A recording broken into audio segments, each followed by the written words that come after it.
Peppermint is a delight, a sweet and refreshing drag queen who's made a big name for herself in the New York City scene and has made a big splash online with her viral videos. Today, Peppermint joins us to talk about her sensational music, her wild videos, and how she teams up with Sherry Vine to conquer the world.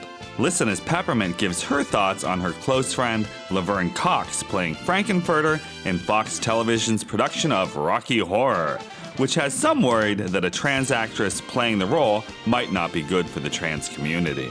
Join us for this and all the hot news. Nutscapes. Photos of landscapes with your ball sacks hanging in them is all the rage. Truvada, the medication that effectively prevents HIV infections, does not cause facial wasting. 60% of the tuna you're eating isn't tuna and may cause anal leakage. And why meth users smoke up in the wee hours of the morning. I'm Fausto Fernos. I'm Mark Fillion. And this is Feast of Fun. Cooking with Drag Queens is holding on for its dear life. After an extraordinary first season, we've run out of food, hard drive space, and money to continue the show. But we haven't run out of fabulous queens, delicious recipes, and stories to tell. If you want to see this amazing web series continue, only you can make it happen. Please take a moment and pledge $1 or more at cookingwithdragqueens.com.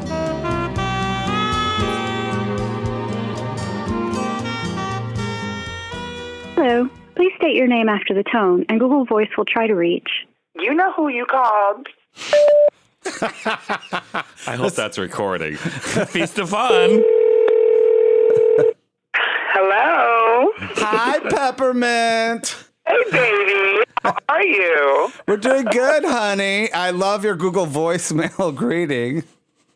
I don't remember what I said. It says, you know who you're calling. Maybe I was in a bit of a sassy mood when I did that. Oh, it works. It works. How's it going in New York City right now? It's fantastic.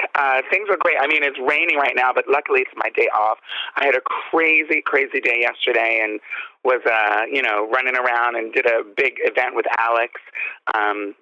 Biz Bash at the Javits Center, and then had a show, a live, Halloween Disney-themed show with Sherry Vine. And so I'm exhausted.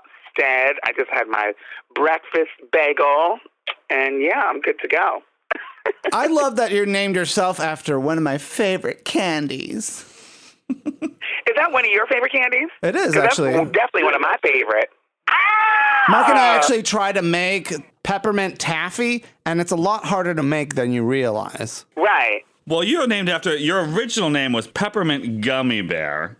You don't use the gummy bears too much anymore. Yeah. Did they actually make peppermint gummy bears? You know, that's the question. That's probably the question I've been asked the most in my life, especially before I got my divorce from the gummy bear. Oh, so it was a marriage. Apparently, somewhere in Asia, there's peppermint gummy bears. A friend of mine said that he saw some, and I don't know why he didn't get them. He just looked at them and walked away, I guess. I'm sure they taste awful. I don't think they would taste very good. I can't even imagine that they would necessarily taste good, but maybe they would. I don't know. Yeah. You know who likes gummy bears is bodybuilders, because they eat them after their workouts because they feel it's good for their muscles. Oh, really? Because it's bones. Mm-hmm. It's horse cartilage, right? Pig bones, yeah. And pig knuckles. Ew, it's gross, but they're so good. Actually, Mark, is it true that eating all that cartilage stuff is actually good for your joints? I think it's good for your joints for sure. Yeah, because your body is made out of that stuff. cartilage, drinking placenta. Toenails, eat your own Eating toenails. placenta, whatever they do after birth. Mm-hmm. Have you ever tasted placenta? Never. I'm happy to say that I never have. Although I do, okay, maybe that's a lie. Technically, yes, because I have a placenta, I think it's a horse placenta shampoo. And, when you're showering, it gets in your mouth a little bit sometimes, So maybe I've tasted it, but it just tastes like soap. I love your video single, Excuse My Beauty, based on the trans sex worker. A lot of people don't realize that that's based on the trans sex worker from Arizona's Cops video. It's true. We were sitting around watching that, and it became, I mean, obviously, like, that's the catchphrase from the video. So we were watching that video, and went viral. This was in 2008 or 9, whenever, and it went viral, and it was so funny. I mean, I probably watched it 100 times. It was hilarious. It still is. I should watch it again. Can you imitate her for us? I ain't paying her for honey. She's in jail. I was in the grocery store, and I didn't have a similar moment, but I was in the grocery store, and it was late at night. I've got a 24-hour Pathmark grocery store by my house, and I was after the club, and I was in the grocery store buying my ice cream or whatever I was doing. I probably had makeup half smudged down my face, and these girls are in there, kikiing and pointing and snickering. And, I just looked, didn't even know what to say, but I turned around and I said, "Excuse my beauty," just like that girl did. And then I, wrote a song about it, basically. So she was definitely the inspiration.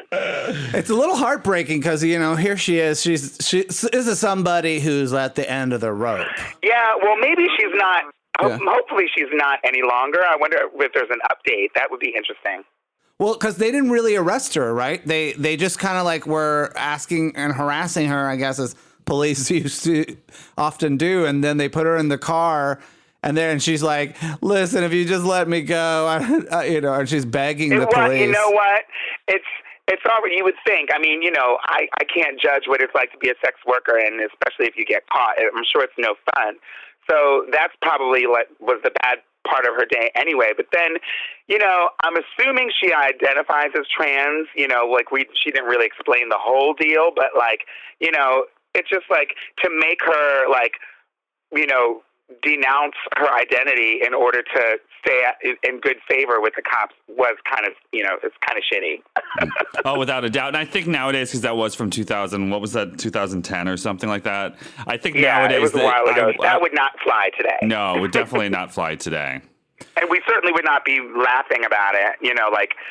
Once the video got viral, it would be one of those things that people would be asking for the cops to be fired. I think rightfully so. But her personality and her charm really just kind of win you over. She's so charming in the video. I mean, she's extremely charming. That's who I just fell in love with her. Oh, I was like, oh my gosh, this girl. And I feel like the cop, even though he was a dick, he was just kind of like, "I'll let you go if you promise to leave." But the other thing is, though, too, it's probably like, if you arrest me, you can't use this footage, and this footage is so great. And part of me also feels that even it was maybe a setup from the very beginning. It might have been. I feel like if they've been doing it for years, they certainly must have a formula, right, for cops. I don't know.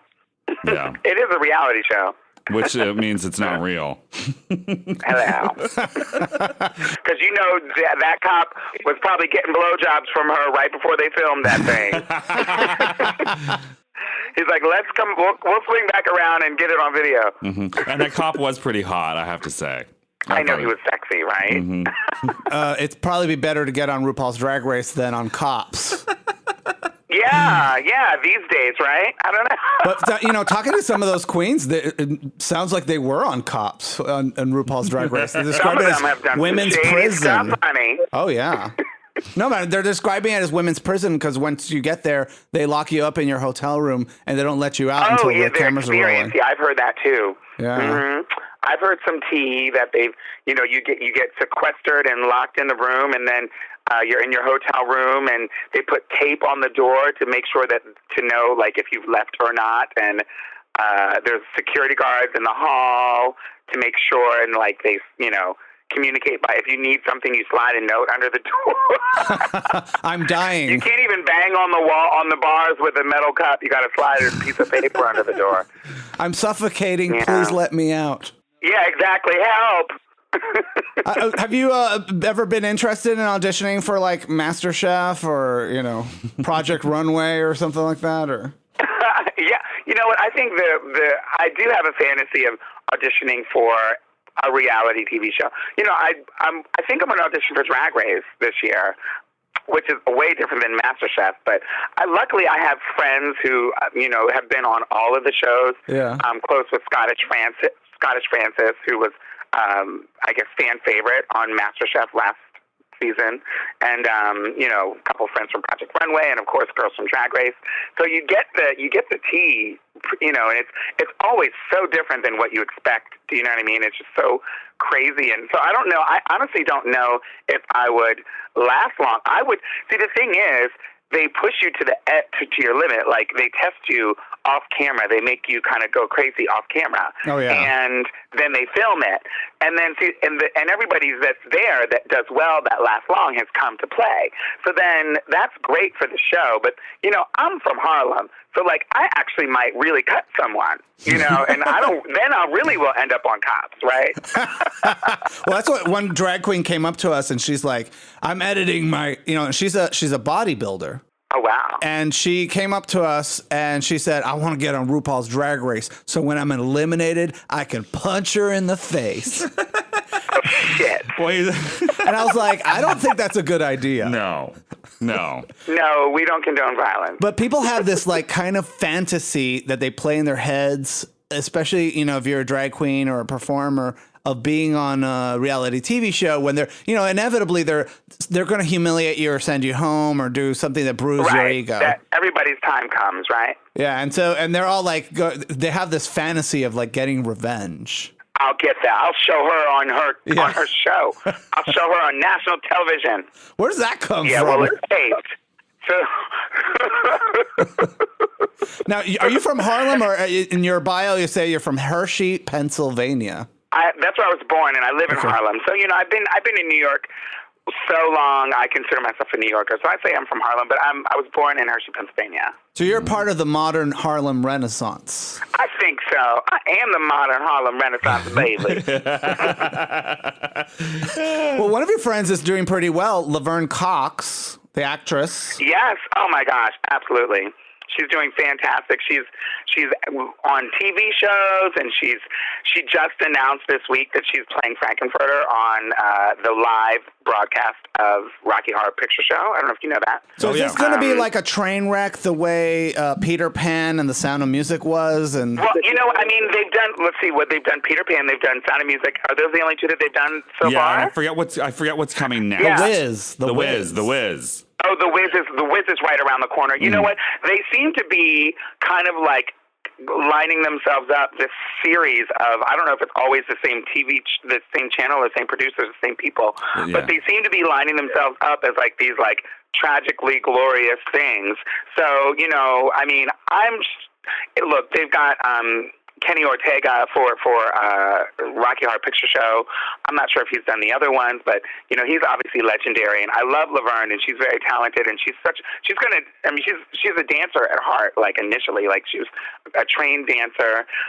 So I know she's going to do well, but I think that it could be kind of just like fabulously awful, just like in general, not the production, but just like watching a live performance. If they're anything like the Peter Pan and The Sound of Music, everyone watched. They obviously got great ratings because they keep doing these shows. But there's something kind of like kitschy about them. I don't know. Well, there's something really exciting about watching this very elaborate vehicle theatrically on television come to a grinding halt. Well, you know what it is? I think part of the issue, not speaking about Rocky Horror, because I know that might be the breakout one, right? That's my girl. But the other ones, I think what it is they get all these people who really know television and film, but they're not really live performers that we've heard of or seen. They're all like people that are used to having things taped and manipulated and refined and re-edited afterwards. So there is a serious skill that you have to hone a live performance skill. And most of live performance is dealing with all the shit that you don't want to deal with, but you're going to have to deal with, like something not working, somebody not making their entrance on time, somebody forgetting their line, the music not working, and then you got to wing it.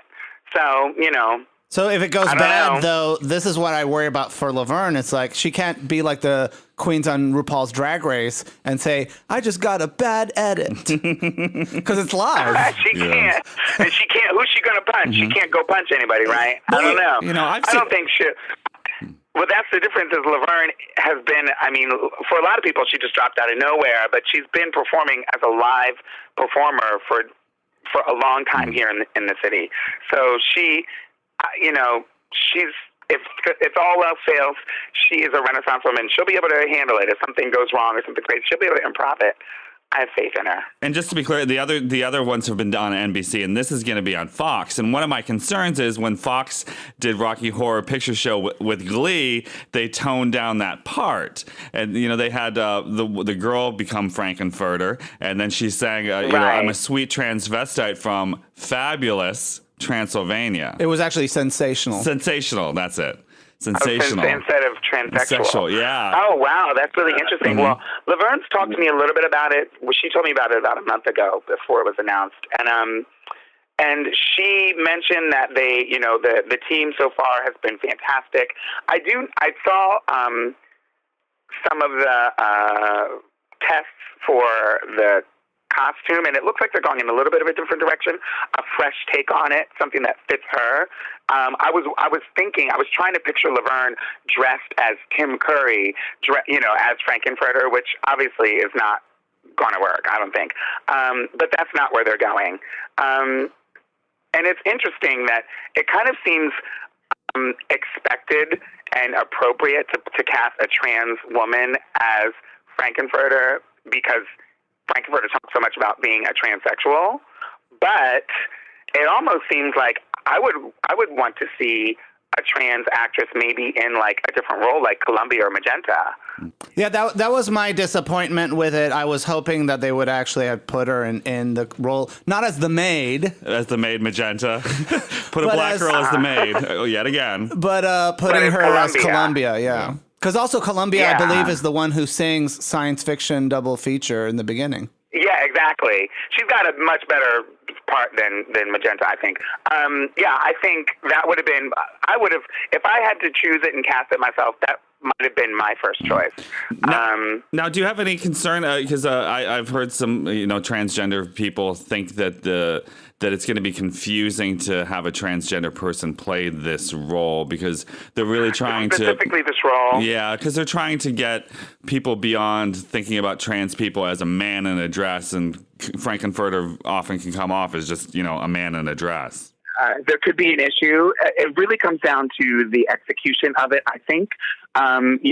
If we do this, then it can't come off as a paint by numbers. I think there's something a lot more, with respect. I think Mandy Moore, whoever did Sound of Music, was great, and that was great and fabulous for her. But that was very much like, okay, let's just kind of do this. For me, it kind of felt like we're just going to put this together and see how it flies. But for this role and this show and Laverne playing the role, the stakes are a little bit higher because there's, the whole trans issue attached to it. But luckily, somebody like Laverne, I talk to her all the time. We're extremely close. We go to dinner on almost weekly. We text every day. And, she's extremely cognizant of how things are perceived and careful. And so I know that she's going to make sure that this is done right. And she's really, sensitive to how trans people, including herself, are portrayed on television and how this could come off and what her trans sisters and brothers will think, and they know that it's at stake. It kind of sucks because you should be able to have the freedom in art, to cast who you want or as an actor or performer, whether you're trans or not, play it kind of however you think, take artistic license. But sometimes when there are social issues attached to it, then you kind of have to do the right thing. And I think that they're going to do the right thing. Well, I'm concerned for her sake because she's kind of set up in a no-win situation. If you think about it, if she plays it demure, it's an outrageous character, and if she plays it outrageous, they'll feel her like she's a sellout, and if she plays it demure, that she's selling out to either approach, and so she has to almost kind of like completely reinvent this character in order to succeed as an actor, which she might actually, and I know that she's capable of doing this. She might actually really like expand people's minds, but also expand people's expectations of this role. Yeah, I think that she's obviously thought long and hard about it, And, she was kind of wrestling with it for a while, and it's a huge opportunity, and there's also a lot at stake. So I think that that's the approach that they're taking with the whole project in general. It's like a really, really fresh take on it. And they're going to give it, their best, and hopefully it's something that people will accept. But, one thing that I've learned just by kind of observing her and her rise to fame and stardom, and, from the moment, we've been very close for we've known each other for almost a decade, but we've been really, really close for the past few years. Before Orange is the New Black came out, I remember when she was auditioning for it and telling me about it. And, we would go to lunch, and it would be really easy to just go to McDonald's, well, not McDonald's, but someplace down the street. And then as she started getting noticed, people would come up and barge in, and it totally changed how we were able to kind of be in public. And I had a chance then and now to observe how she deals with people's perceptions of her. And, one thing that she's expressed is you almost can't win, no matter what choice you make, because there's always people on both sides of the coin that are going to attack you when you're not saying what they want you to say. I can imagine that's a very lonely place to be. If that's where you exist solely, then I think so. I just do drag performance here in the city and traveling a little bit, and I, experience sometimes a little, but very minute level, a taste of that. And it can be lonely to feel like you can't, just kind of do what you want to be yourself. But that's part of the price of fame. But there's a lot of rewards that come with it, obviously. And she's enjoying many of them, and she also has a really, really good group of friends, that we get together, and we are sisters, so I think we all keep each other grounded in that regard. I was reading a study, because I guess there's more famous people now alive than there ever has been. Well, now there's more, there's film, television, theater, internet. And now there's the internet. Yeah. Just the internet. There's people being interviewed on TV just because of how famous they are on the internet. And one side effects, I guess psychologists have started studying this, is the phenomena of having a lot of people giving you unprecedented attention like that. It's kind of like a drug, like cocaine, in that it makes you paranoid. It affects your brain and turns you into paranoid. And so you start second guessing everything that everyone is telling you and doing with you. And they're out to get you, and they're going to ruin your career. And, Mm-hmm. Yeah, I can see that. Again, just doing some of the shows and some of the stuff that I like. There was a moment where I was working 7 nights a week, and it seemed like I was really recognizable no matter where I went in New York City. I would just be at the store or walking down the street or going to or from, and even if I wasn't wearing a gown and hair and makeup, people would be like, "Are you Peppermint?" Blah blah blah. And, and I'd be like, how on earth do you know who I am? And that kind of made me a little paranoid to the point where I I can't just if I want to, leave the club with this guy and be sleazy, I better go out the back entrance. But, here's an interesting phenomena that I've started observing is because of that happening. And, you and I are friends with Sherry Vine. Mm-hmm. And Sherry Vine is really interested in how she negotiates that space. Because then she starts going, well, I'm going to be as outrageous as I want to be. So anybody who knows who I am, they're 100% on board. And Sherry Vine dresses up is very open about dressing up in drag and sucking dicks. And her videos about her pooping and fucking and all that stuff. And she manages to have this really good career and not get into the situation where she's second guessing herself. And because she's so outrageous that she puts herself out there. Yeah, absolutely.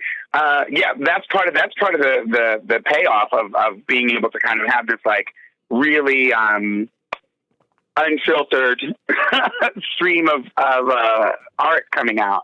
But even Sherry, you sat, and I'm sure that you've talked to her too. She'll run a song by me and realize that the lyrics might be too much, even for a Sherry Vine. And for people who are not familiar with Sherry conscious. Vine, she's kind of like if Weird Al Yankovic was a porn addict. And only did And a drag queen, right? And a drag queen. And only did songs about poop. Yeah. That's her claim to fame. She needs to get a deal with, like, Depends or Mylanta. Well, it was a lot of fun to shoot negotiating. that Lady Gaga telephone video parody with you guys. What'd you say? I'm sorry? I imagine it must have been a lot of fun taping that telephone video parody that you guys did. It was so much fun. That was a few years ago, and I had no idea what to expect. It was a lot of fun. It was the first parody that I had ever really been involved in. Parodies aren't really my thing, but they're fun. I enjoy them. I enjoy listening to them, and she was so successful at them. And she's like, "Girl, let's just do this." So I was like, "Oh yeah, let's just do it. It'll be a fun little video." And it actually took a lot longer and to shoot than I expected. We shot it for almost a week, like 3 or 4 days, and so it was. We were up early in the morning. It felt like it was like a real video shoot, but we were just in stitches and cracking up, and a lot of stuff that didn't make the video, I think, is the funniest stuff, but maybe didn't make sense in the context. I don't know. I wasn't the editor, but there's tons. She could do a whole new video off of the takes and crazy stuff that happened that we did. Well, my favorite was that when you guys get into the pussy wagon and it turns out to be one of those like New York City pedicabs, yeah. Gondola thing. And then she pulls out some rotisserie chicken and Yeah. Oh, I made this chicken, girl. And we walked right down in drag to Boston Market, bought the chicken, bought the sides, and then we ate it after. Yeah. What's up with drag queens and Chick-fil-A? There's a photo of you going around the internet and you're like posing as if you were the spokesperson for Chick-fil-A. I know, right? That's could be my shameful moment, but it was actually that photo is from a story that was done about, Chick-fil-A coming to New York or coming to the area. And so they were interviewing, I guess they were interviewing different people, but their take was, do queer, Chick-fil-A the food is so good, everyone seems to love it, even gay people. So, but because of their stance politically, is it taboo for someone in the queer community to like the food, to patronize them or what? So, my stance, I agreed to take a photo. They paid me, and I'm a drag queen. That's my kryptonite, right? Money. But, yeah. I have no values. Money and Chick-fil-A. No. Put $1 in my titty, honey. That's right, boo-boo. But yeah, so I took the photo, and we drove all the way out to like somewhere in New Jersey and stood by the highway. It was crazy. But my stance was pretty much, like, to each their own. Like, I don't agree with them, and if you're going to boycott them, great. But I feel like they should, have a right to enter the space and sell. I don't think that I don't think their stance politically makes them an unethical business.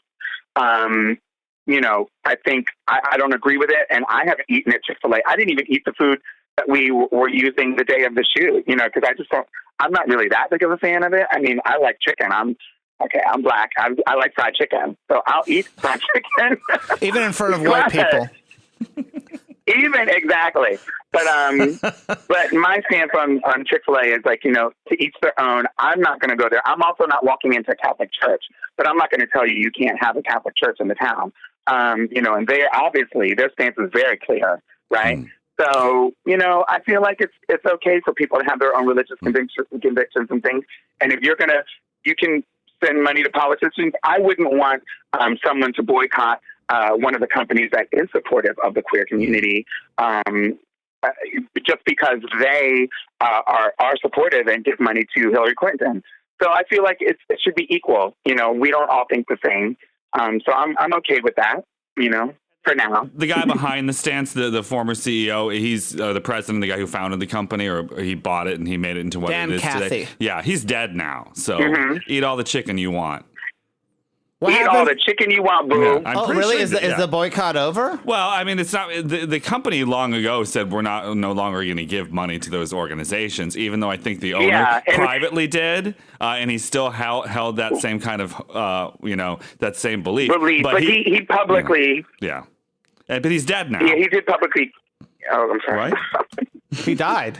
No, he publicly came out. Well, he died, but then before he died, he publicly he did issue a kind of a non-apology after that. But he did say that it was a mistake to inject his personal beliefs into, like, intertwine them with the business so vehemently. Did you know what he died from? that Maybe it was the enough for dad me. that died. Did you know what he Probably. died from? Yeah. He choked No, on do one you of his know? chicken McNuggets. He choked his chicken. No, he He choked. did? He went to McDonald's and was caught eating a McNugget. You're lying. He's Honey, you are lying. Wouldn't that be good? Oh my gosh. And died eating it. I just, you know, Died this with is it in his mouth. the problem I had with the whole Chick-fil-A thing was that everybody was rebelling. And they're like, I'm going to eat a fried chicken sandwich. Fuck you, gay stream America. You know? And it was like with Willem and DMV doing that video. And it's like, and it just, there was a lot of sentiment that people felt, you know, limited or somehow restrained because they were informed that this corporation was funding groups that were out to harm them. You know, and that's to me, that the thing that is really fascinating is that we have gone so far in an advancement so quickly for LGBT equality that it's can be considered rebelling at all to eat at Chick-fil-A. Right. It's As so if that lame. really, I mean, It's so lame It's to so eat a lame. fried chicken sandwich and think you're this rebel, you know? It's like, yeah, exactly. But I guess they feel like the other side of that, right, is that people are kind of pumping it up so much. I mean, yes, we shouldn't donate money to Chick-fil-A or donate money to companies that we know are out to get us. But, like, you know, I don't think the decision to eat the chicken sandwich is going to make or break anyone, you know. Go eat your chicken sandwich. what I really like about the Chick-fil-A controversy and the boycott is that it inspired people to eat less at fast food joints. And it started people putting videos of them recreating the Chick-fil-A sandwich, Big Macs, and other things. Because ultimately, if you're cooking at home, you're one step ahead. Healthier already. Yeah. Yeah. Even if you're making a fried chicken it's not sandwich. really chicken or whatever, you right? Well, the thing about it is that with those situations, you're more likely to eat more of that unhealthy food if you're just able to easily buy it in public spaces. You know, you don't have to clean up the grease, and so it doesn't slow you down, right? If you had to bake a cake every time you wanted a slice of cake, you probably wouldn't need as much cake as if you just could go to the corner grocery store and buy a slice of cake. Oh, that's the truth. You know, and so I'm always That's like, true. Yeah. you know, because Paula Deen got very criticized by being this, you know, encouraging people to make fried donuts at home. But I'm like, have you ever tried frying donuts at home? It's a huge ordeal. You know? I never tried it, but I just did candied caramel apples yesterday. You did? Yummy. Where? I made them At home? at my house in the kitchen. It's a lot easier to do than people realize. You just melt those caramels and then coat it on an apple, right? Melt the caramel cubes down. Mm-hmm. And did you garnish it And with dip it anything? in. To dip it in some nuts. No, I'm a purist. Some nuts on there, baby. No, believe it or not, I'm allergic to nuts. Most Oh, dear. varieties. Oh my God. Well, then There's you one very natural variety that I'm actually quite fond of, but the rest, the one that kind of grow on trees, I'm allergic to. Oh, well, have you heard about Nutscaping? It's a new internet No. It's a new internet phenomenon where people are taking pictures of landscapes, but they're inserting their nut sacks in it. And so you bend over, you drop your pants, and then you photograph your nut sack hanging into, like, you know, in front of the Eiffel Tower or the Grand Canyon. Oh my God. And you can post them at nutscapes.com. It's so stupid. So I'm looking at pictures of, like, these people in, like, glaciers. They're at the beach, you know. Maybe I'll do one here in the studio. Yeah. Oh my gosh. And, most of these I've balls never are, heard of Nutscaping. it's kind of a relatively new phenomenon, and most of these balls I'm looking at are pretty hairy. So I think in general, guys don't shave their balls as much as they used to. I don't think they do. Yeah, they're over this. They're over like the manscaping. That trend, I think, for a lot of people has gone out. Right. Mm-hmm. Everyone's got a beard now. When you're interviewing like a sports athlete, you ask them if they wears boxers or briefs. You do? And usually, like, it's a kind of a thing to do. When you interview a drag queen, you can always ask her, like, do you tuck or do you pad? Some people do both, right? Well, some basically is, do you place your penis in the front and then you just pad it to hide it? It's either mush or tuck. Yeah, mush or tuck. Yeah. I tuck. Mm-hmm. And so if you, I think that's better. Our dog is very sensitive to that. So when the drag queens come over here to the home studio, he's always like, "Where's the candy? Where's the candy?" If you go to our YouTube channel and you can see Courtney Act singing in the home studio, and our dog is like shoving throughout the whole song, by the way, his nose inside her crotch. Oh my gosh. And she's hitting those high notes better than ever, isn't she? Hey, if you're ever in Chicago, we would love to have you come cook with us for Cooking with Drag Queens. Oh my gosh. I would love that. What do you want to make? We can make some Chick-fil-A sandwich. Yummy. Have you performed yet in Chicago? I did Roscoe's last year, maybe the year before. I think it was last. No, it was last year. Mm-hmm. Speaking of shows, I'm super, super, super excited to perform with my girl Ivy Winters next month at Le Cirque Drag Show. It's in the Poconos, the gorgeous Pocono Mountains at the Cove Haven Resort. And it's going to be fantastic. I mean, that bitch is, Ivy. Mm-hmm. She breathes fire. She juggles knives. She walks on stilts. So, and that's usually in a show that's just like a regular drag show. So this is like a circus-themed event. So I'm trying to step up my game. I've got backup dancers.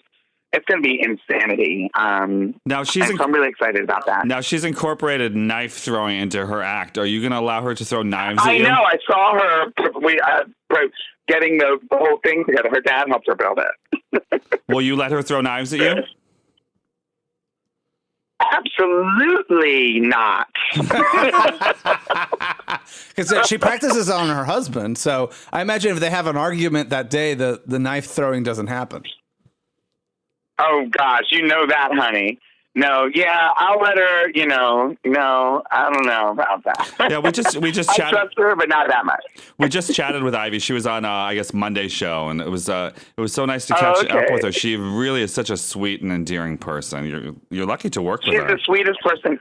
Mm-hmm. I know, she's the sweetest person ever. She's made we work together a lot, believe it or not, and she's made a lot of my costumes. So she lived here in New York. She lived right down the street from me, so I would walk over her place all the time, and we would hang out and grab some food and make costumes. And one of the sweetest queens I've ever met in my whole life, and she's just and she's extremely, something about her is just so funny, and it's super entertaining. So yeah, I'm excited to kind of reunite with her. Did you see? You remember Gay.com's Drag Queens of New York web series that you were a part of, right?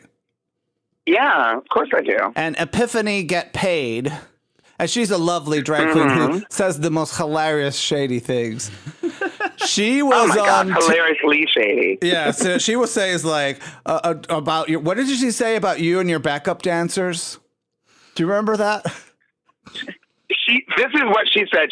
Something to the effect of the backup dancers are good, and it's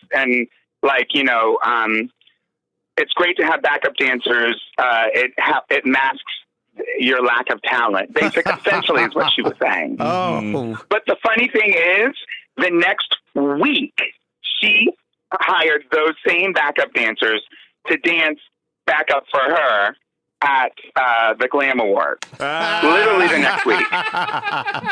So what are we saying, boo-boo? And she didn't even sing live when she did it. I danced with those dancers and sang live. She danced with those dancers and did a Beyonce lip sync. Well, you've been a drag queen for a long time, and I imagine, like, I remember back in the day, if you wanted to sing live in a club, people kind of be a little bit like, why aren't you lip syncing? Yeah, that's the two biggest questions I would get, like, probably, years ago were, why aren't you lip syncing, and what character are you trying to impersonate, because we can't figure it out. And, but that's not, obviously it's not the case so much anymore. And the other issue is that a lot of clubs, clubs and bars just don't have, and or didn't have, like, a working microphone or something, like they just couldn't even fathom the idea or the concept of someone singing while the CD is playing, I know that that happened a lot, but I think that's changed, don't you think? Oh, absolutely. It's definitely changed. I think I've established myself more as a live singer. I think all drag queens have dibbled and dabbled in all types of stuff, legal and otherwise. But of course, I lip synced at the start, but it was the legendary Cashetta, who we lost earlier or last year. Who passed away, who inspired me to sing. I went to college and for musical theater performing, so I was able to sing, but I just never, I was really kind of ashamed of my voice because it didn't match what I thought I looked like. So I always lip synced because that voice obviously fit the picture. And she, really inspired me, kind of forced me. She's like, oh, you have a nice voice, you should sing. And back then it was a little more unique. And there was, not many in New York City that were live singers. And, I took it on and it's been my way of earning money ever since. And money you shall have, honey. Stick $1 in my titty. Honey. Dollar in my titty. Oh, that's right. Got a brand new song. Dollar in my titty is newish, but the newest song that's actually unreleased, which I'm premiering at Le Cirque drag show in the Poconos on November 20th and 21st is Shady Phone. And I'm going to tell you about it. It's that moment, we all have our phones. Everyone can email, text, Facebook. You can contact us. Oh, you dropped out. Hello. Am I back? Yeah, yeah. Can you hear me? Go ahead. So your shady phone. Your shady phone. To contact people on their cell phones, smartphones, email, I'm sorry, text, can you Facebook, we got it all. Hey, say that again because you dropped out again. Oh my goodness gracious. I said there are a million ways to contact everybody on their smartphone, email, text, Facebook. There's like so many ways to reach people. And this song is written about a guy, gentleman friend, I don't want to say gentleman caller and give you the wrong impression. Gentleman friend that I had, that, things were nice and hot and heavy and spicy when we were together in the room. But when I would try to reach him to find out when he's coming over or figure out when he's going to give me my money back, he would never respond. I would text him, I would call him. And so I realized he must have a medical condition called shady phone. And that's what I wrote the song about. Oh, you got shady phone, honey. You got shady phone. Oh, especially now because you can be like, I know you read that message. I know you saw it. Yeah, I know you read the message. I saw it. Yeah, you're always on your phone. So you can't act like, oh, I left my phone at home when I went out all day. No, you didn't. It's always glued to your side. Mm-hmm. You saw that message. Are you on those hookup apps? I have seen the hookup apps. Because the thing I've noticed is like when I turn it on like in big cities, people kind of understand that you're busy, that life is getting, you're doing other things. And so when you're chatting with somebody on the internet, that you're just not a friend, but a stranger, right? They're all like, right. Well, if you're not interested, fine. And I'm like, excuse me, I was dodging bullets and in a car, it's like run away from the police. Sorry that I didn't have 5 minutes to tell you about to listen to your sexual fantasies. But if you're... oh, honey, that's the truth. And this usually happens like in smaller towns. I feel like gay men... In smaller towns, yeah. Yeah. Well, there's a lot more at stake. They're finally like, oh my God, I got one. Especially if they know that you're fresh meat from out of town. they want to be the first one to get to you. So they're trying to monopolize your time from the moment you get connected or you match. And did you know that Scruff now has a drag category to allow drag queens to either kai or kiki with each other? No, I did not realize that. Wow, I have to try it out. It's brand new. It just happened like this week, and I got when I turned it on and searched for drag, the category, I only found 6 drag queens in the world, in the whole planet on in Scruff. the world. But now there's a lot more. But yeah, because it was well, a new, is there also feature. Trans sections? There is. Yeah. Well, I think a lot of girls are probably still in the trans section. Which section do you check off, Peppermint? I check off the trans. Well, I mean, on the gay male. First of all, on any of the apps, there's really not.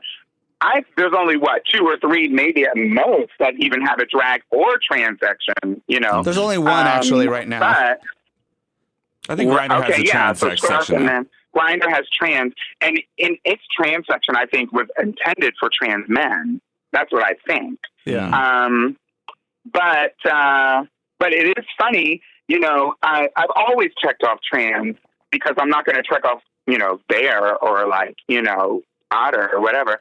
But the funny thing is, back in the day, I remember, what was that? Oh, my computer just started talking to me. Cortana, shut up. I remember back in the day, people used to be like in their headline, in their bio, or in their screen name, it would say, no fats, no femmes, no fats, no femmes. And, you know, like that always felt really like kind of isolating and offensive and really put off because you know, I can many times fit into both or one of those kind of categories. So now signing on to things like Grindr, I had a Grindr account just talk to my gay friends and be like, hey, come to my show. And then guys started hitting me up that identify as straight and are trans attracted. So, you know, if they're sexy and they're talking to me and I think they're sexy and they think I'm sexy, let's talk. And, you know, yeah, so my friend there's a whole new... Mm-hmm. Katya Zamolo-Chikova said that she has a hard time. She would like to have a sexual relationship with a man outside of drag as a man, but she finds herself, she describes it as an addiction to hooking up with guys in drag because she can get so many hot men wearing that costume, even though she herself doesn't identify as transgender. She says as a gay man, she can get a 6 or a 7, but, you know, dressed in drag, she can get a 10 or an 11. There's some truth to that. You know, there's some truth to that. I don't know what it is. I guess like we said, the stakes are just a little bit higher, so people are just kind of more willing to do whatever they're going to do, and you get really hot guys that come through that normally would not be interested in talking to you at any other time other than when they're trying to get it on. And so, you know, you get hot guys like that. And the other side of it is, you know, even hot or not, you know, there's a lot of gay guys that I think that just have been or are so turned off by anything that reminds them of anything feminine at all, even if they're a big queen. So there's a little bit of like woman hating, whether you're a real woman, a trans woman, or just, you know, you can get the label of being a woman, even if you're a man. So there's been a lot of that going on. And so it's nice to dig up the people that are like the appreciators of all things feminine. Well, I'd say it's like, listen, if you're really hot, I'll wear whatever you want for me to. Exactly, boo. It's like, you know, Chris Pratt, honey, if you want anal and I'll have me dress up as Britney Spears, I'll do it. Where's the razor? I want a picture of that. Now, this spring you're going to go on. Talk about. This spring you're going to go on tour with Sherry Vine. It's true. Yeah. It's true. Yeah, we're going next year. We've actually gone a few times. We do a little European tour in the springtime, so that's kind of annual. So we're doing it again this year, but we want to make it a little bit bigger. We've been working on so much new material, writing new songs, new parodies together, and kind of, you know, really, really, really trying to put together a solid European tour, going to Germany, Switzerland, England, Ireland, Amsterdam, Sweden. So, yeah, we are really going to kick it up. It sounds like you're just naming countries where gay sex is legal. You know, maybe it's a coincidence, but we're going to gay bars in these cities. I mean, we're not trying to go to Moscow, that's for sure. Have you heard about this? Truvada does not cause facial wasting. Wait, why would it? Wait, Truvada doesn't cause it? This is the weird thing, is because I guess back in the day they didn't know what caused facial wasting with these HIV meds, and so they just labeled all HIV meds as like it has a side effect.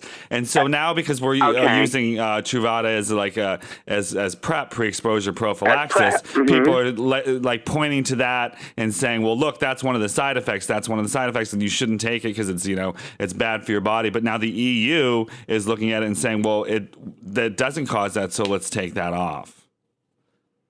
Right. Because people were scared of taking Truvada because they were worried they would get facial wasting when they fully well known that its meth does a much better job. Hello, honey. Let's talk about that. Okay. Don't worry about the Truvada, boo. It's the meth that you're smoking at 5 o'clock in the morning that's causing facial wasting and other things. I don't understand. Why do meth addicts like smoking meth at 4 in the morning? Like, if you were to smoke an upper, wouldn't you smoke? Like, I actually worked with people that smoke meth at 8 a.m. instead of a cup of coffee. And that made more sense. Yeah, I mean, I guess it can be functional if you really think about it. But I don't know. I guess there's something about it that gets people in this situation where they look, I had to hook up once with a guy, and he was so hot, and I was like, oh my God. And he's a guy that I've known for years, and he was always out of my league. Like, the hottest, he was a go-go dancer back in the day, and then turned into a DJ, and, stayed in the scene, and just was really sexy as a go-go boy, and then just, matured beautifully. He's a couple of years older than me, not much, but anyway, and he was super, super hot. Never really knew much about him. He was hung like I don't even know. I wanted to just find out. And so we ended up eventually we met like randomly online. And so he ended up coming over, and he was like out of his mind on crystal meth. And it was like the biggest turnoff. I was like, there's no way that the experience for him is the same as the experience that I'm having, because this is not fun. But he was like having a grand old time. I know one drag queen that auditioned for RuPaul's Drag Race, and she said that she didn't get it on the show because she was high on meth during her audition video.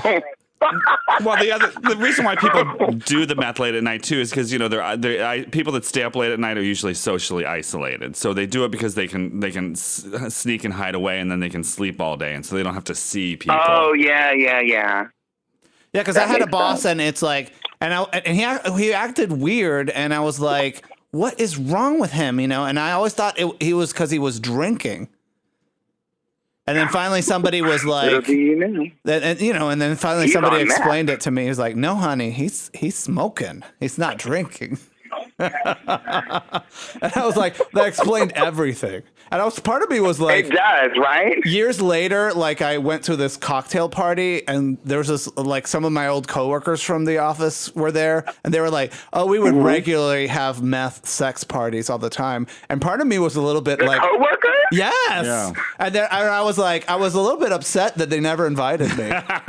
They didn't invite your ass, did they, honey? And they're part like, of it even is, the meth won't.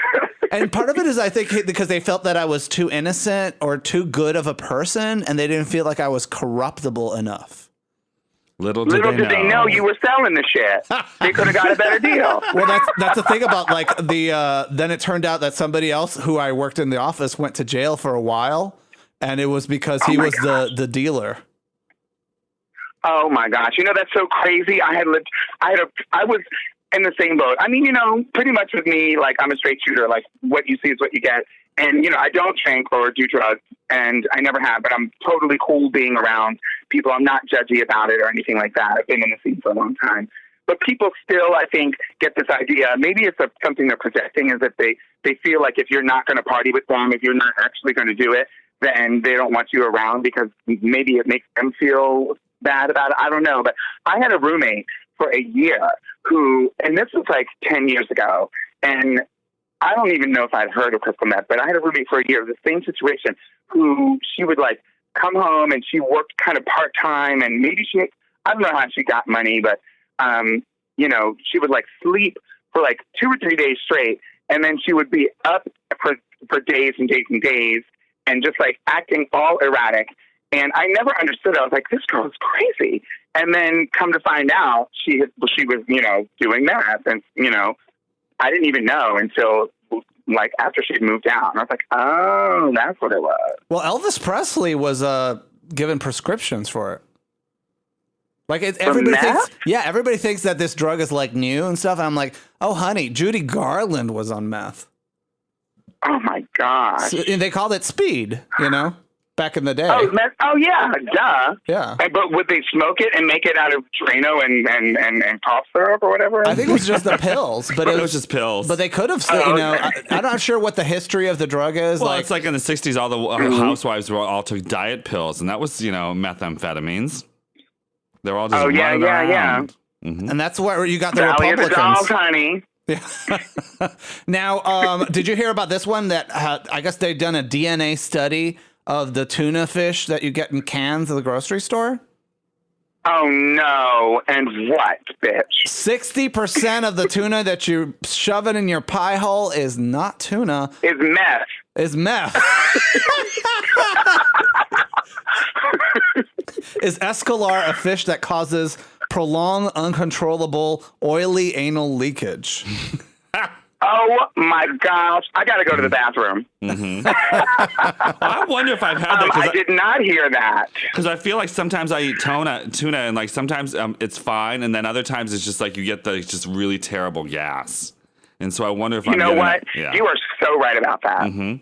Because sometimes it's fine, and other times it's just like, what is going on down there? Because the farts from like crab, lobster, or fish, I think are the worst farts ever.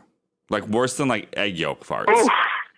Rancid before they even come out. Well, and here I thought it was the dolphin that was giving me that was caught in the tuna net. Aww. I'm not sure. I think they're still they haven't really solved that dolphin problem. They haven't. I don't think they've solved it because yeah. It's like canned tuna is gross. I like it. I'm a fan of farm raised. I know it's not necessarily the best thing to eat, but I eat it because I like it, not because I think it's healthy.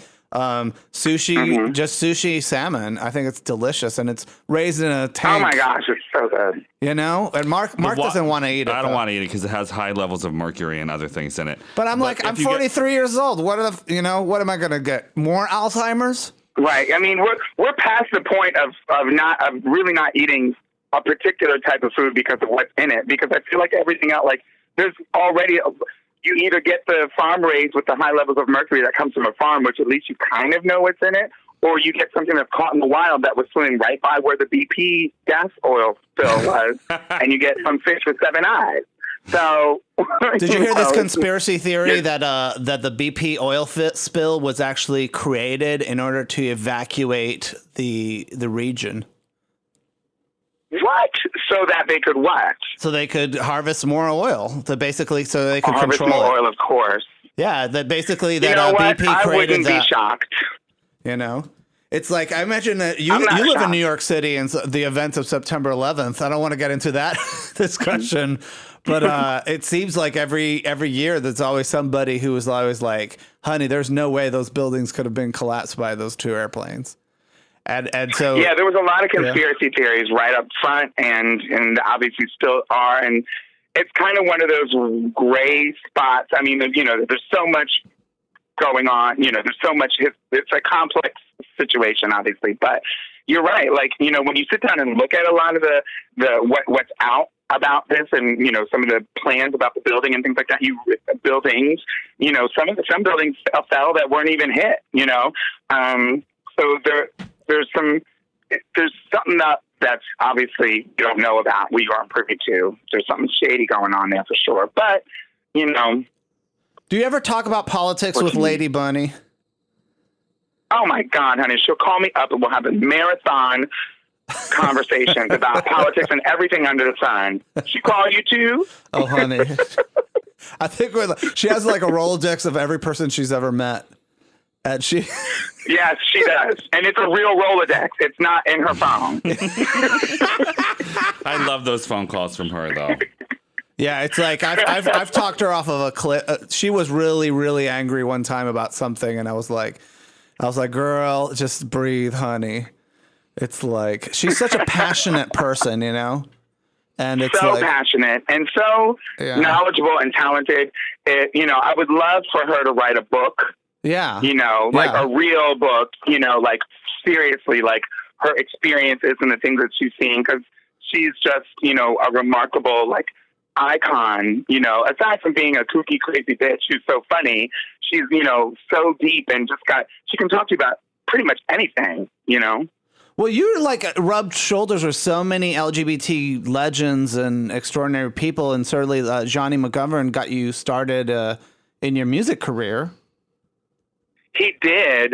I was, he did his, we didn't really know each other very well, but when he was living here in New York, he called me up and he was like, "Girl, I got a budget for a show at a club down the street, and we want to do something fun. Let's do a song. Let's make a song, and you sing it this weekend, and that's it." And I was like, "Oh, all right, that'll be fun." And that was Serving It Up, and that turned into a music career. Because you just got addicted to actually speaking with your own voice and performing and. Yeah, I mean, I'd always, I'd been singing live for a couple of years before he approached me. Like drag queen covers or covers of pop songs and things like that. But being able to, I guess everybody has a fantasy. I was a part in that growing wave of people who starting to get addicted to fame or something. I don't know, but getting the chance to have your ideas go, from paper to a finished song to a music video and then more. It can be addicting. You're creating something, and I had no idea how it was going to turn out, and it was nice to see that I could put something out there that people would listen to and buy, and people still come up to me today and say, "Serving It Up" is a song that's one of their favorite songs, and that they listen to it while they're working out or it's like a workout song for a lot of people, I guess. I don't know. Honey, it's a pleasure talking to you. I love hearing about your adventures in New York City and your music career. It's your stuff is a lot of fun. Thank you. One thing I never got an answer for is Peppermint Gummy Bear a reference to Hedwig? To Hedwig? Yeah. No, because of the gummy bears that she gets? Yeah, because if you're sugar not. daddy, bring it home. And then in the song, he's like, peppermints and gummy bears. And that's true. You know what? That's so funny. And that is just funny. No, Peppermint Gummy Bear was probably born the name around the same time that John was writing Hedwig, but no, the story behind that is I was sitting in the parking lot, all doe-eyed in this parking lot of a 7-Eleven of all places, just hanging out, drinking a Slurpee and eating gummy bears and peppermints, which are my favorite candies. And he was like, I was trying to think of a drag name, and he was like, "Why don't you just be Peppermint Gummy Bear?"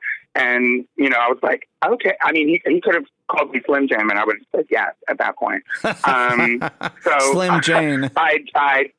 Yeah, Slim Jane. And, that kind of stuck, and it stuck with me ever since. I dropped the gummy bear, though, because it just wasn't as sophisticated as I would like, But now these days, that was before Google that I dropped the gummy bear. I should have kept the gummy bear because it's much more Googleable. Now, like, if you Google peppermint, you're looking for me, you get, like, the Wrigley's gum website or something stupid. So yeah, it was a little bit of a challenge finding stuff about you, because it was like I kept searching peppermint drag queen and then found like tutorials for makeup for drag queens on making your face look like Peppermint's candy. What? Literally peppermint drag queen. Yes. and I was like, where the hell is this bitch? I I know. Gosh, just look on Craigslist. Under casual encounters. Casual encounters. I've got a space reserved. Peppermint, thank you so much for talking to us, sweetheart. And you have a website. Oh, thank you guys so much. You have a website, right? I do, but it's way out of date. I need to update it, but it's peppermintonline.com. And there I'll have more information. I may not have more information there, but you can listeners can also follow me on Instagram and Twitter. It's at Peppermint247, like 24/7. And of course, I'm on Facebook. I'm on all those things. And I'll be posting more information about Le Cirque Drag Show at the Cove Haven Resort in Poconos. It's going to be me and Ivy Winters. This is the place that invented champagne hot tubs and jacuzzis in the rooms. I'm sure there's mirrors on the ceilings and crazy things like that. So if there are any couples out there, gay, lesbian, bisexual, trans, or hetero, who want to come out and see a fierce circus-themed drag show with knives and fire and backup dancers and split splash around in a hot tub jacuzzi in your room, then you've got to go to Cove Haven Resorts and make a reservation for the weekend of November 20th. It's going to be fierce, baby. Nothing like, there's no better way to have champagne than heat it up in a jacuzzi with human bodies soaking in it. That's how we do, honey. Hey, girl, I know you got to update your website because it's still in Flash. And you got a MySpace button on somebody it. convinced me years ago. It was like the first Flash website. Was that Acid Betty who designed it? No, it actually wasn't. It was a guy. His name is Jim Glaub, and now he does websites for big Broadway shows. Oh, you know Jim? Yeah. I used to work with Jim here in Chicago. I was just one of his first, all Flash websites. Girl, I know. We go way back with that. Oh, queen. Jim's delightful. Oh, that one, honey. We knew her when she was a twink, one, isn't she? We knew her when she was a twink here in Chicago, and she would do it she would help organize the press for theater companies. And at the end of the show, she would stand up on a table and be like, "Thanks everyone for coming to the production." Everyone's like, "What is going on?"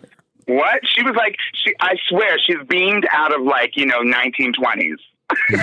He is. He's like a sort of Barnum and Bailey's. If they had a little gay cousin, that's what Jim Glaub would do. Yeah, he's a real showman. He has a lesbian twin. Yeah. So we met at Lips Restaurant where I was working years ago, and he was like, "Oh, you need a website," and kind of guided me through it. And then when it came time to update it, I couldn't afford his ass anymore. So. A new website is coming this year. It's on my list of things to do next to everything else. Girl, just get yourself on Wix or Squarespace or the best way to set up your own website. I'm going to do a Squarespace. Is just use Scruff and just put your information on Scruff. Yeah, just use Scruff, honey. Just find me on Scruff. Drag queen, click on it. You'll be able to find me easily there. There's only other 6 girls on there, right? Mm-hmm. And for me now. too. Oh, Peppermint, it's so good talking to you, sweetie. I could talk to you all day. Oh, so glad. You guys are fantastic. Thank you so much, Martin Fasto. Thanks, doll. Bye-bye. And hey, listen, next time you're in town, come cook with us. Hey, could you do us a favor? I will make sure I let you know. You're dressing up in drag tonight, probably, right? Believe it or not, I'm off tonight. Oh, well, tomorrow. Mm-hmm. You have an iPhone. Yes, I am. Would you do me a big... I don't have an iPhone. You don't? Do you have a phone but I'll that do whatever you need. Records video? I have an Android phone. I got a shady phone. Oh, good. Well, what you could do is, if you could do us a favor, is record yourself, say, "Hi, children, this is Peppermint, Gummy Bear, Peppermint Stick. I love cooking with drag queens, and I want you guys..." Because we're doing a Kickstarter right now. We're trying to save the series. We want people to donate. Yeah, and I need a testimonial from you. Okay. And then so you want me to? I'll say who I am, and you want me to tell people to do what? To give my click here and give money. Go to cookingwithdragqueens.com and help ensure that future generations of hot, exciting drag queens like Peppermint get to swirl their stick in the exciting world of LGBT cuisine. Okay, I got you. I got that. That's easy. That's fun. It would be really great. And we got a seat I'll do it reserved tomorrow. here. We'll make some candy apples with you. Oh, that would be perfect. Well, you know what we can do? You know what that it called peppermint bark is? that Of course sounds I do. good. Mm. So That basically, stuff is so fucking good. it's white chocolate, dark chocolate, And like your and sex crunched up life, peppermint stick. and crushed up peppermint stick, and then you can do that with an apple, and you can make basically like a peppermint bark Oh my apple. God, a peppermint bark candy apple. Oh my God. I got That's so what we many have to ideas. do, you guys. Yes, honey. I don't know if apple and peppermint will go together. It goes delicious. Yes, honey. And oh, yes. And you can even do crackers or cookies or crunchy things like peppermint sticks. I'm sorry, pretzel sticks. Oh yeah, pretzel sticks. I had actually something similar yesterday. There was a place at the convention, because we were like all hooked up on like free samples of food. So there was this guy that was selling peppermint coated pretzels. They were really good. Yeah, I'm listen. I would be 500 pounds if I had unlimited access to that shit. Peppermint, what kind of product Oh were my you gosh. representing at a trade show? I didn't mean that to sound dirty, but believe it or not, I was representing Screening Queens, the agency that Alex Misunderstood owns.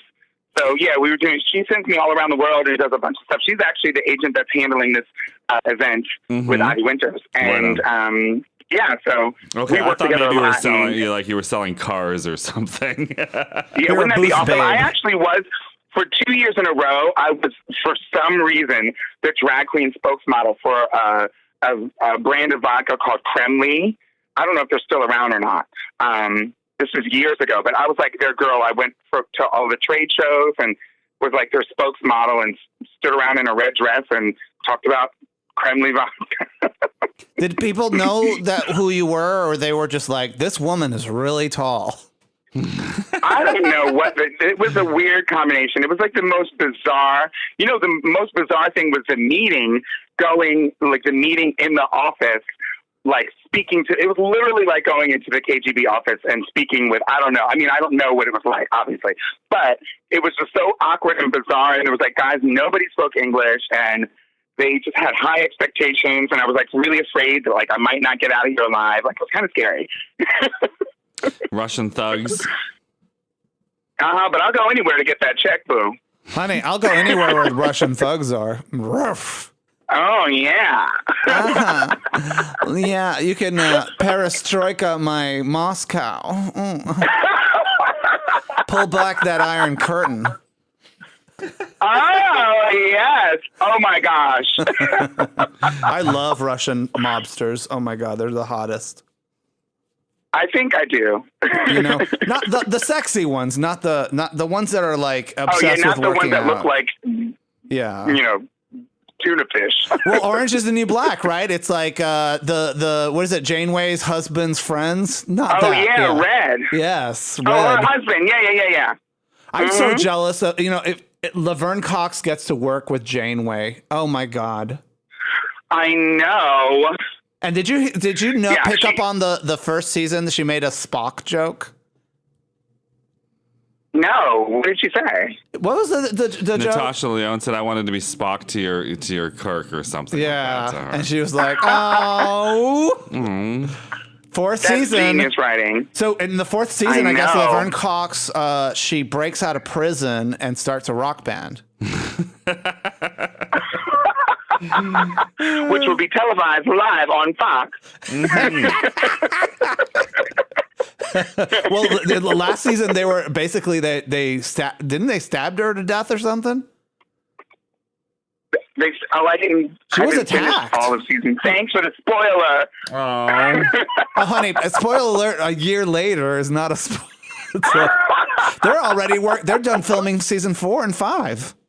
I know. Girl, I know. Yeah, it's a hit show. I mean, it's like It's a hit, honey. She really struck gold with that one. I felt I so gotta tell you, bad she when had they no stabbed idea. her. I was like, girl, I was like, you better live, honey.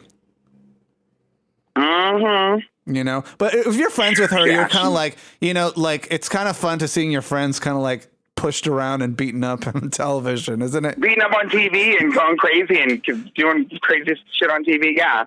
And it's cute listening to all of the stories, you know, while they're filming. Of course, they're not like, you know, that exciting. It's usually I'm talking about sitting around all day waiting to get, you know, filmed or whatever. But It's like high school.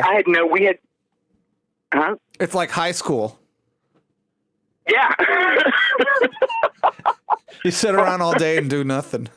Do nothing and then go get stabbed.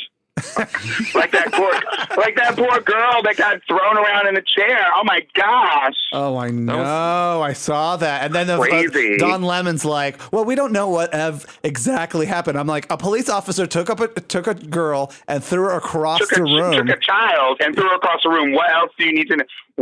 There's nothing else to know. Yeah. And nobody wants their daughter. Well, you know, it's because she's black. It really is the reason why that happened, you know. Well, I can't even picture what it's like to see a grown male police officer take a young white girl in a chair and throw her around like that. I don't think I've ever I can't even picture it. Well, he has been fired. Well, it better be. I know he has been fired. Listen, well, we gotta end this because we're gone over time. Peppermint, thank you so much, sweetheart.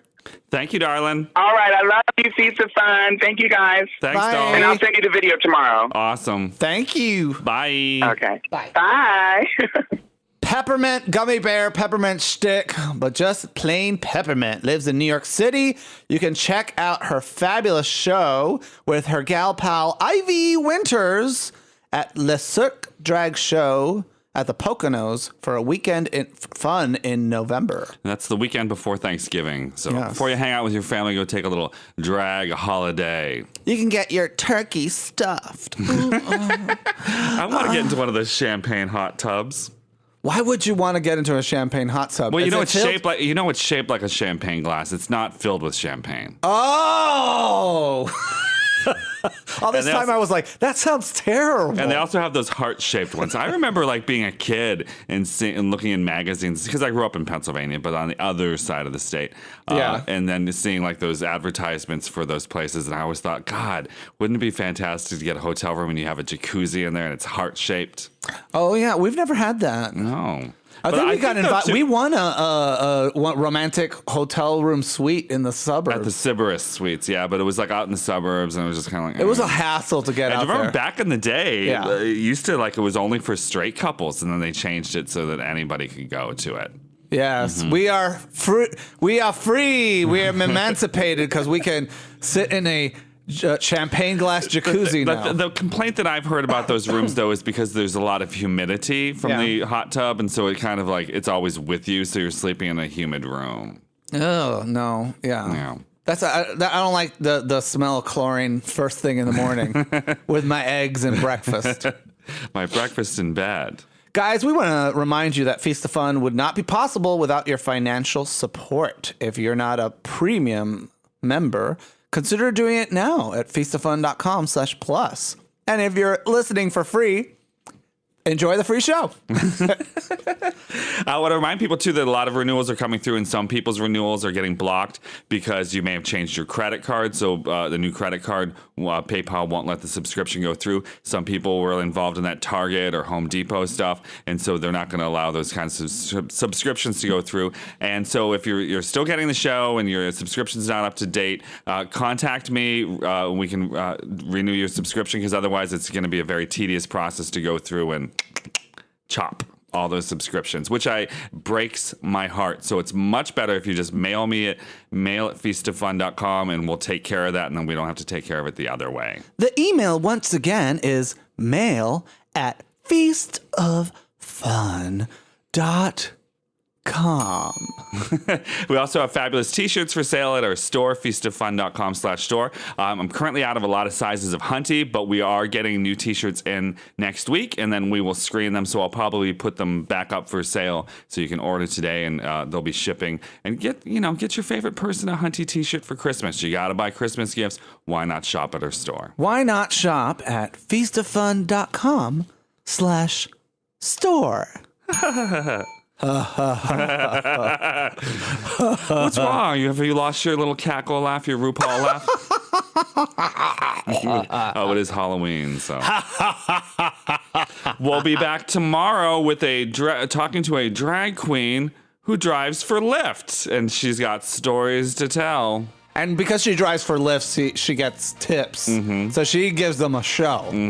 Because the Uber drivers aren't allowed to receive tips, but the people who ride on Lyft, they can give her, $20. So she's like, she does a little show for them, and she's actually getting a lot of attention for it. Yeah, she sounds really delightful and a great sense of humor. A drag queen.